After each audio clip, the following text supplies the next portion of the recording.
Se todo mundo me escuta, Bem, gente, proporcionada do time, eu tive um bug tô tendo um bug no Zoom, que é comum dos vídeos e de gravação de live do Zoom, é muito comum isso, né? Mas quando eu começo a gravar determinados assuntos, eu já sei que vai vir a pedrada. Mas é normal, enfim. Na verdade, a gente está aqui com o doutor Heriberto, né? Que é terapeuta, trabalha como ele fala, trabalha com a vida e com a morte, né? Trabalha com idoso e trabalha com o nascimento, né? Ele pode se apresentar e o assunto que a gente vai falar é cognição, né? Ele é especialista, ele dá palestras sobre o assunto, é um homem muito visado nesse assunto, proporcionada a cada experiência de cada um, né? Então, Heriberto, o palco é seu. Pode falar. agradeço, Paulo, pela oportunidade, agradeço a todos que nos acompanham nesse momento. E trazer à tona um assunto tão importante como você tem feito é algo muito legal, porque as pessoas vão começando a ter acesso a conhecimento, a pessoas que estão ali interessadas em compartilhar aquilo, aquilo que foi adquirido ao longo da vida através de estudo. Então, isso tem um valor muito grande e você está Obrigado. fazendo um trabalho muito bonito com a junção dessas pessoas que semanalmente você está trazendo para o seu canal. Então, eu não poderia deixar de parabenizar você Obrigado. pela iniciativa que você tomou.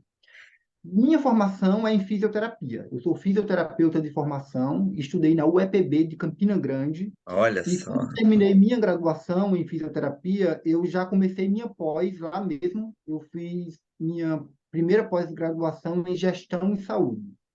Só que o seguinte, eu sempre trabalhei muito com o paciente idoso e o paciente com questões neurológicas. Era aquele paciente de Parkinson, Alzheimer e AVC.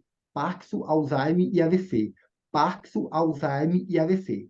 E foi assim meus primeiros 2 anos de formação dentro da fisioterapia.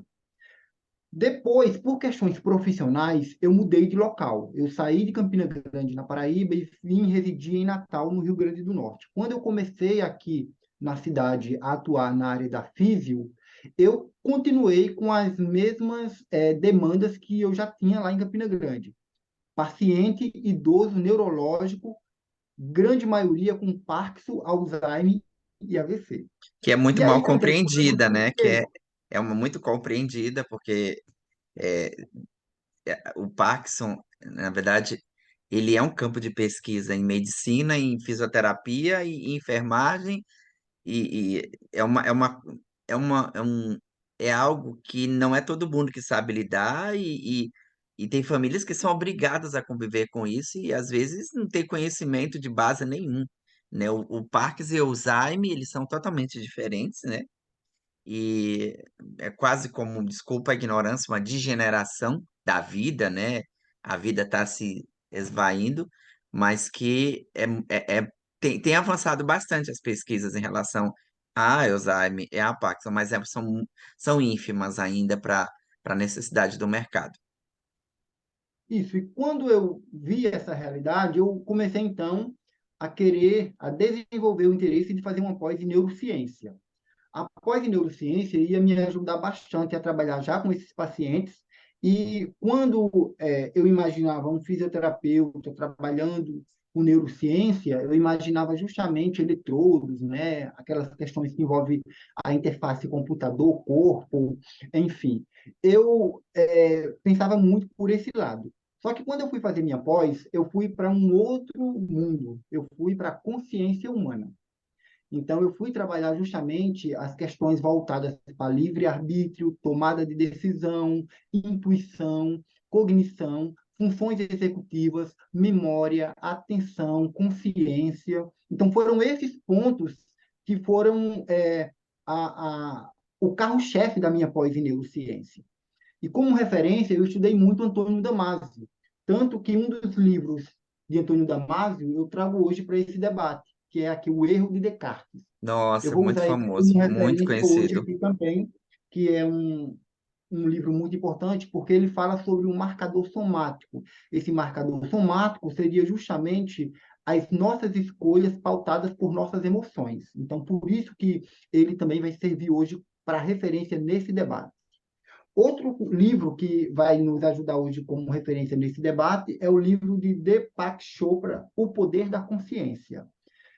A consciência como uma questão muito subjetiva, nos proporcionando entender o existir, o nosso existir. A consciência olhada como aquele self interior, onde eu me vejo, o que chamamos de autoconsciência também, e o que Damasio chama de autoconsciência. Por fim, outro livro que eu trago como referência para o debate de hoje é o livro Cérebro e Crença, de Michael Shermer. Muito É um conhecido livro bem também. interessante, por quê? Porque ele fala sobre processos cognitivos e como alguns mecanismos que existem no mundo podem deturpar essa cognição, como que as seitas religiosas, elas utilizam justamente de alguns conhecimentos do cérebro para fazer manipulação e, enfim. Esse autor também, ele é autor de um livro chamado Por que as pessoas acreditam em coisas estranhas. Então, é o mesmo autor que escreveu esse livro. Então, esses três livros, Paulo, serão justamente os livros que eu vou usar hoje aqui como referência nesse debate. E, mais uma vez, dizer que falar sobre neurociência, falar sobre comportamento humano, é muito bom para mim. Por quê? Porque eu estou nessa esfera de querer aprender também com vocês, com as Obrigado. que vocês me trazem, e isso vai engrandecer muito o nosso debate. Para começar, eu gostaria justamente de falar um pouco sobre cognição. Cognição. Estamos trabalhando o processo cognitivo como um processo de inteligência. Então, eu lembro que quando eu estava lá na universidade, quando eu estava lá na academia, eu tinha os meus professores de neurofisiologia, neuroanatomia, e alguns professores também que não eram da área da neurologia, mas eram da área da ortopedia. E quando a gente ia para a prática, chegavam os pacientes para nós atendermos, e alguns precisavam, né, ter comportamentos ditos de pacientes que precisam obedecer aquele tratamento para poder se recuperar. E Uhum. alguns deles tinham essa dificuldade. Então, eu lembro muito bem que outro dia chegou um paciente lá, que o nosso professor, que na época era um ortopedista, levou a gente para o hospital de urgência e emergência para acompanhar ele justamente, né, nos casos agudos que estavam acontecendo. E aí chegou um paciente assim de meia idade, entre seus 30 e 40 anos, que tinha torcido o tornozelo. Então teve um entorse de tornozelo e ele precisou colocar uma bota engessada. E aí o ortopedista falou: olha, você vai passar 3 semanas com essa bota. E aí ele começou a questionar o ortopedista. Ele falou: eita, 3 semanas? Não, mas não pode tirar antes, não. Não pode tirar antes, não. E aquele embate foi muito engraçado, por quê? Porque estava ali o professor e os alunos, né, e o paciente. E quando o paciente saiu, o professor ele olhou assim para a gente e falou: olha, porque o paciente ele falou isso várias vezes. Ele falou: ó, mas posso tirar antes? Posso pisar no chão? E ele já tinha dado toda uma explicação. E aí o professor olha para a gente e fala: gente, olha, vocês observem que aí é uma questão maior do que a ortopedia. Esse rapaz ele tem um déficit cognitivo, ou seja, há uma dificuldade de QI, há uma dificuldade de inteligência para entender coisas simples. Então, cognição eu associo com inteligência.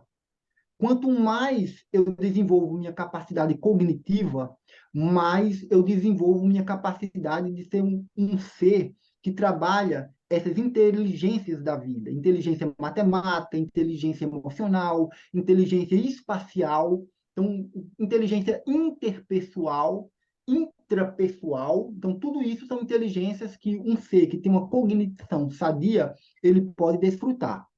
Hoje nós vamos falar sobre cognição do ponto de vista que eu estou levando aqui em consideração, Paulo, que Hum. ninguém que está nos assistindo tenha uma lesão de córtex pré-frontal. Então, Ah, o- tranquilo, todo mundo normal, todo mundo como eu e você, é, eu faço, vocês me entendem. eu Tranquilo, tive, eu tive, essa é a base que nós vamos ter sim, sobre sim, cognição. com certeza. Uma coisa, Heriberto, que deixa bem claro para as pessoas, e uma coisa que eu percebi lendo o Depra Chopra, que eu assisti palestra já dele no Rio, e é muito difícil a palestra dele, quando vai acontecer, esvazia rápido, é que as doenças psicológicas e os problemas psicológicos, ou tudo que envolve a psicologia e a pedagogia e matérias afins, eu tava conversando sobre o Depra Chopra na palestra com um psiquiatra, que quando você está com câncer, é diferente de você estar com problema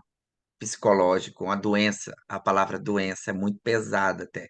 Por quê? Porque é muito fácil você identificar através de uma radiografia, de descobrir o câncer. Hoje é muito mais fácil do que há 30, 20 anos atrás, quando eu era adolescente. É muito mais fácil saber se você é diabético. Mas os problemas psicológicos e traumas, ou etc., e tudo que envolve isso, eles são problemas que eles só são detectados quando a pessoa é observada de maneira muito particular, né? Você não sabe. Então a gente não sabe, por exemplo, eu não tenho como identificar se a pessoa tem TDAH se a pessoa não abrir a boca. Eu não, eu já um câncer de língua, um câncer que tem câncer na língua, no céu da boca, é fácil identificar porque o exame prova. Mas a questão das doenças psicossomáticas, e que você já sabe qual é o termo, que são os somativos de doença, de problemas, disso, aquilo, outro, e você falou de cognição, é exatamente isso. E tem pessoas que fazem o estudo da cognição para se aproveitar da fragilidade do outro. É muito natural e é muito perceptível isso na literatura que eu falei lá no canal, né? Pessoas que usufruem e que são para as pessoas totalmente surtadas, psicóticos, que montam um circo religioso, é o famoso eu falei com Deus, né? E Deus falou isso, se você não. Eu fiquei até, posso, para encerrar a minha fala, eu fiquei até assustado com um livro que eu li um dia desses, que eu passei batido, sabe quando a gente lê um livro e passa batido? Onde o cara dizia assim ao indivíduo, que eu não vou dizer o nome aqui, porque eu vou respeitar, a- você já sabe quem é. Eu sou um profeta de Deus, e Deus mandou você ser minha esposa agora. Então você vai fazer tudo que eu quero. Aí perguntaram no grupo, é um lunático, é um psicótico? Não sei. Ele pode ser uma pessoa com problema cognitivo que fomentou. E é muito comum a gente perceber, é porque você é um homem inteligente, você estuda comportamento, mas as pessoas inocentes, elas caem assim na lábia rápida, né? Usam de cores, até é difícil de cores, chama ciência coloral, né? Que é das cores, né? A famosa cruz no meio da igreja, a igreja toda preta, mas aquilo tem um objetivo cognitivo de fisgar, né? Mas por que que a igreja é toda preta por dentro? Aquilo é uma coisa cognitiva, aquilo é um ponto cognitivo para que você possa ter atenção absoluta no que ele vai falar e você fique com medo e crie pânico e você saia de lá. Eu acho que o grande problema, principalmente do Brasil, dos Estados Unidos, da América do Sul, é igreja se tornou, além de ser uma coisa altamente financeira, criou-se um hospício gratuito. Eu vou ficar doido, eu vou para lá. E outra, e pega gente que tem informação, pessoas que estudam, pessoas que têm equilíbrio imenso. Porque eu tenho uma dificuldade muito grande, o Heriberto, de lidar com situações de desespero. Eu descobri isso em terapia. Então, assim, e outra coisa, como a gente viveu em um grupo religioso onde a seção do desespero e a loucura era muito clara, né? O que que acontece? Hoje, eu fico até, eu fico em pânico quando alguém me liga para mim e diz, ó, eu vou me suicidar, entende? Eu tô aprendendo a lidar com isso, eu não sei lidar com pessoas que surtam, eu não sei lidar com pessoas que têm esse tipo de problema. Eu acho que até vou te pedir apoio, assim, para poder, dentro da cognição, dentro de uma aula de cognição, me explicar. Tá bom? Obrigado. Tranquilo, Paulo. E aí, Paulo, você traz um outro ponto, né? Eu introduzi falando sobre cognição, e essa tua fala de agora, ela foi muito bem-vinda, porque eu vou falar agora sobre a questão da religião. Nosso debate hoje é justamente cognição versus E a religião religião. e a tomada de decisão, né? Religião. Quando a gente fala religião, eu não vou aqui para religião, para Única. nomenclatura, religião, porque isso É, aí todo mundo já sabe é o que é intuito. Eu vou usar justamente a sua fala para entender, ajudar as pessoas a entenderem justamente por que, que a religião também tem sua importância. Todo ser humano, ele busca dentro de si uma melhora de sua vida. Essa vida é uma questão física, então todo mundo quer ter justamente uma casa confortável, quer ter uma segurança financeira, não pode faltar gasolina no carro, né? Precisa lá do seu conforto mínimo. Então, isso é do ser humano, não tem como fugir isso. Quando o indivíduo ele não está buscando uma melhoria de vida, quando ele começa justamente a não ter muito cuidado com seu corpo, com as questões sanitárias que circunda esse indivíduo, a gente já fica com uma certa preocupação, porque alguns podem desencadear doenças ligadas a uma depressão ou questões semelhantes. Então, bem-estar é uma busca do ser humano. Além das questões que envolvem o conforto material, tem uma outra busca também que é muito importante, que é o chamado amor, que alguns chamam de amor, outros chamam de companhia, outros chamam de sexo. Alguém que possa me entender, alguém que possa dormir do meu lado, alguém que a gente possa viajar junto, alguém que, quando eu chego em casa do trabalho, eu vou contar minhas questões para essa pessoa e essa pessoa vai me entender. Então, essa busca pelo amor, essa busca pelo um relacionamento saudável, ela é tão evidente nos indivíduos quanto a busca pelo conforto material. E aí tem uma outra busca, Paulo, que é muito importante, é a busca pelo sagrado. Nem tudo a vida pode ter uma explicação. A ciência ela não vai conseguir me explicar tudo. A filosofia ela não vai conseguir me explicar tudo. Então, deixa eu ir aqui para o lado religioso para ver se eu consigo alguma resposta. Então, quando as pessoas vão buscar religião, não é porque elas estão fracas. Muito pelo contrário.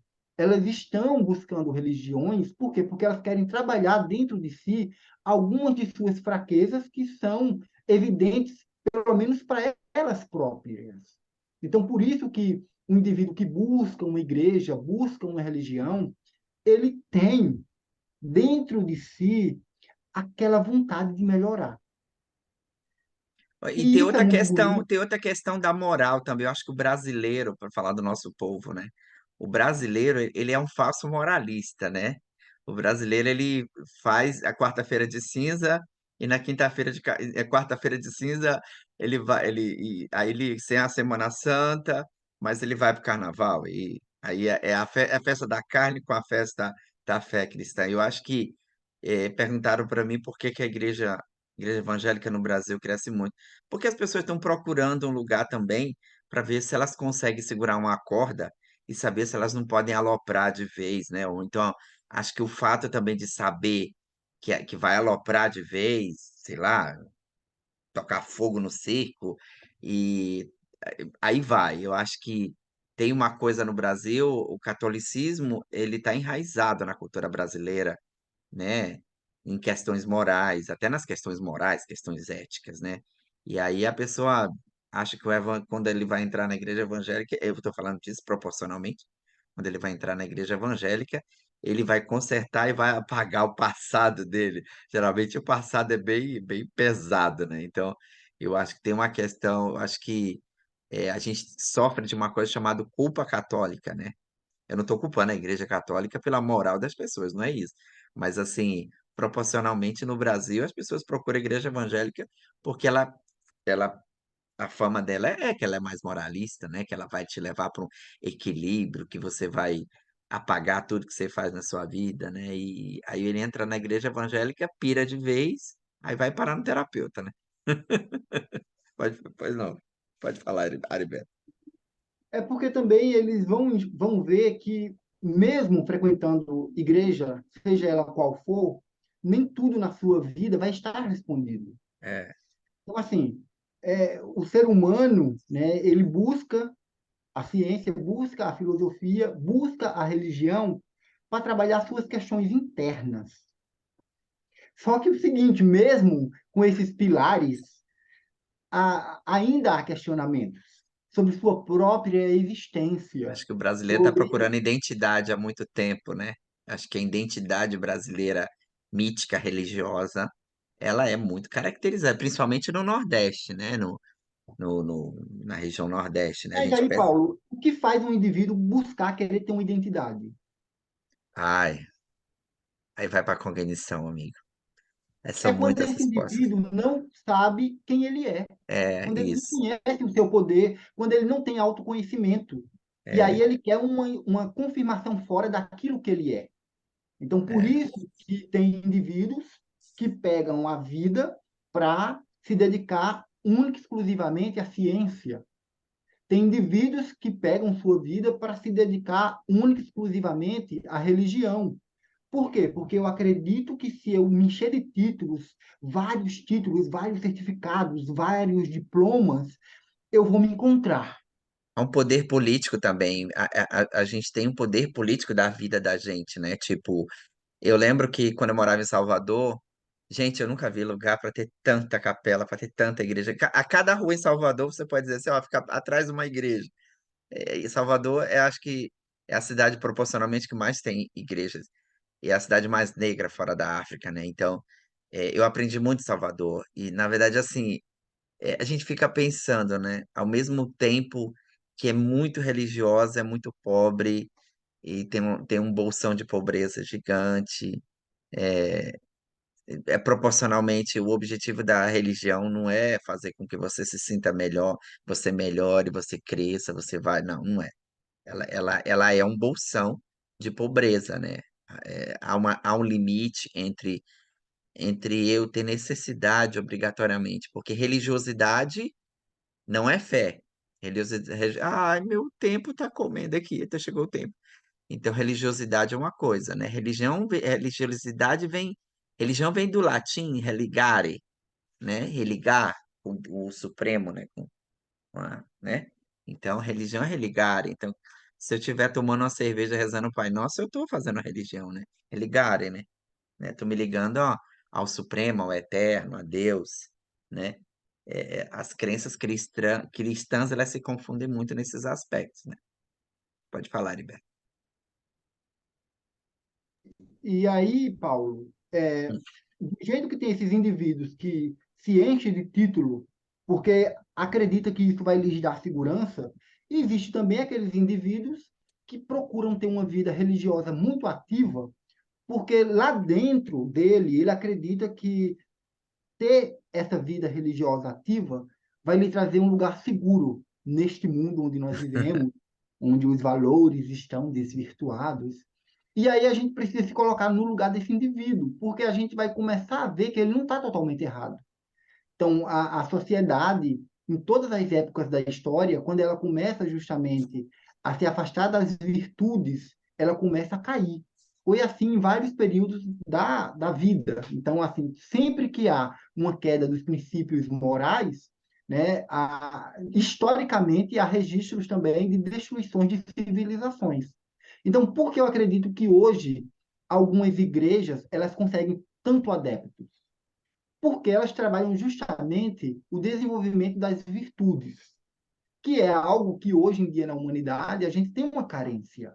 Então, por isso que o papel religioso ele é tão forte e ele tem ali o seu papel. A grande questão, Paulo, que a gente precisa entender aqui é que, como é descrito aqui nesse livro, Cérebro e Crença, nós temos algumas questões que podem nos trazer justamente um efeito oposto ao nosso desenvolvimento cognitivo.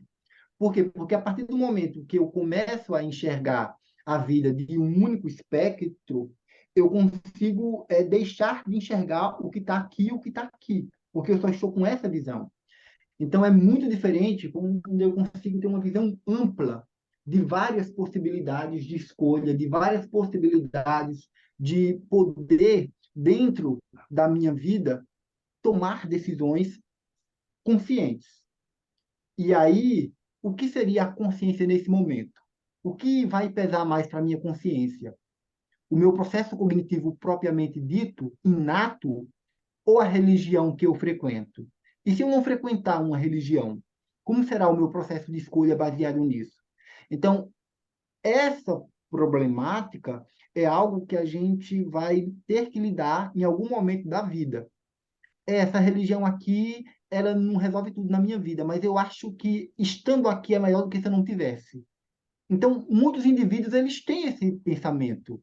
Então, é se colocar no lugar dessa pessoa e entender, nossa, há um conflito ali. Há um conflito ali. Da mesma forma que tem indivíduos que não dependem de uma religião para suas tomadas de decisões, mas eles também têm seus conflitos. Por quê? Porque eles levam muitas vezes os processos científicos como se fosse sua própria religião também. E aí, onde entra o bom senso nisso? Onde entra o equilíbrio nisso? Onde que está aí a minha capacidade de observar e de aprender com tudo e com todos? Então, é muito importante, Paulo, a gente entender o seguinte: a religião tem seu papel e para algumas pessoas ela tem uma importância, para outras não. Os processos científicos da nossa existência, que nos fazem entender como ciência pura, né, que é um mecanismo muito mais novo do que as religiões já são bem mais antigas, só que a ciência pura, como a gente conhece hoje, é o quê? 2 séculos. Então, é um processo muito novo. E levar a minha vida, condicionar a minha vida a também só ficar enxergando a ciência como solução de todas as questões, é negar muitas vezes minha subjetividade. Entendi. A nossa vida, ela tem esse aspecto subjetivo que nos torna capaz de entender o que é consciência e o que é autoconsciência. Então, quando eu começo a conversar com o indivíduo e começo a escutá-lo, eu começo a observar que as coisas mais importantes que ele traz na vida não estão tão ligadas nem à religião que ele frequenta, nem ao diploma que ele adquiriu ao longo da vida. Uhum. Tem a ver com as suas questões vivenciadas, os convívios que esse indivíduo ele teve. Aí ele me traz que um momento feliz era quando ele ia na casa da avó, tomava aquele cafezinho cheiroso com o bolo de milho que a avó fazia e que aquilo era uma coisa muito legal. Aquela viagem que ele fez com determinada pessoa da família.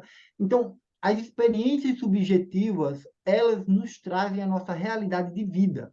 Você me chamou E muita essa atenção, você me chamava muita atenção às vezes, quando eu falava algumas coisas que uma vez, acho que foi com o Anderson que você falou assim, você fala demais no assunto, você está falando 3 horas o assunto, né? Você que chamou a atenção, não foi? Aí eu falei, nossa, e não dá, e não se percebe-se, né? E não se percebe-se o que está em volta. Eu mandei o link para você de se cair, eu mandei o link para você, tá? Já o outro link. Mas assim, o trauma e as coisas cognitivas, elas não se dissolvem da noite para o dia. Você não consegue se libertar desse fantasma ou esquece, não, não é esquecer. Não é fácil passar por um processo de decepção, de raiva, porque a gente não é preparado, a escola não te prepara para você conviver com essas coisas, entendeu? Então, a experiência de cada um é particular, né? Eu lembro que eu sei que tem pessoas que mandam direct para mim falando a respeito das suas mensagens, das coisas que você fala, né? Que eu vou mandar privado, vou tornar privativo, porque as pessoas vão dizer o nome. Mas eu sempre falo que você tem que viver. Você tem que viver, você tem que enfrentar e você tem que desafiar. Eu tive um colega meu estudou no ginásio comigo, que era um médico, que ele morreu de câncer com 31 anos de idade. E ele estava no leito de morte, todo mundo naquele desespero. Ai, fulano, fulano vai, fulano vai, fulano vai. E ele estava lá quietinho. Ele tava lá quietinho, ele falou: "Vocês estão desesperados por quê? O doente aqui sou eu". Então, às vezes a gente vai socorrer alguém e a gente fica mais doente que é o próprio doente, né? É o despreparo. Então, assim, e tem uma frase muito boa de Goethe, e um escritor alemão, que ele diz assim: "Ninguém cresce sem a dor". Não existe folha de papel que não seja riscada, que não vai aprender, que não vai te ensinar literatura, né? Então você tem que passar pela dor. Mas aí, o que você fala, o que você está falando é como lidar com a dor. Porque a dor a gente sabe que é natural, a gente sabe que tem divórcio, a gente sabe que tem traição, a gente sabe que as pessoas mentem, tudo isso aí a gente já sabe, né? Naturalmente. Proporcionalmente, todo indivíduo tem que se divorciar um dia. E aí o indivíduo tem que procurar aprender a conviver com isso, e na escola não é ensinado isso, né? Não é ensinado como conviver com o não, né? É o famoso não, né? Aprenda a viver com o não, porque a vida não vai dizer só sim, sim, a vida vai te dizer o não. A vida vai te falar o não. E ouvir o não e aceitar tem que ser muito inteligente para você sobressair da coisa, né? Tem uma coisa, experiência muito engraçada que tinha um indivíduo que ele estava no campeonato e ele dizia: "Professor, o senhor acha que eu vou avançar de nível?" Ele falou: "Não, você não vai avançar de nível." E todo mundo foi e ele não foi. E depois todo mundo abandonou, né, o exercício e ele continuou. A capacidade de continuar a vida e depois de problemas, depois de um falecimento de um ente querido, é muito doloroso. Mas assim, a gente não pode. Você falou para mim, eu lembro exatamente o que você disse para mim. Você não pode ficar sendo a mosca que roda o leite o tempo todo, né? Você tem que voar, você tem que tomar conta. Eu acho que o terapeuta, ele tem. Eu acho que eu não procuraria um terapeuta para falar minhas mazelas. Eu procuraria um terapeuta para ele dizer para mim o que que eu preciso fazer para sair daquela situação, né? A gente não toma Pronto. um remédio para ser paliativo, a gente toma um remédio para poder extirpar a dor de uma vez, né? É o que eu penso. Se cair, já sabe que tem outro Pronto. link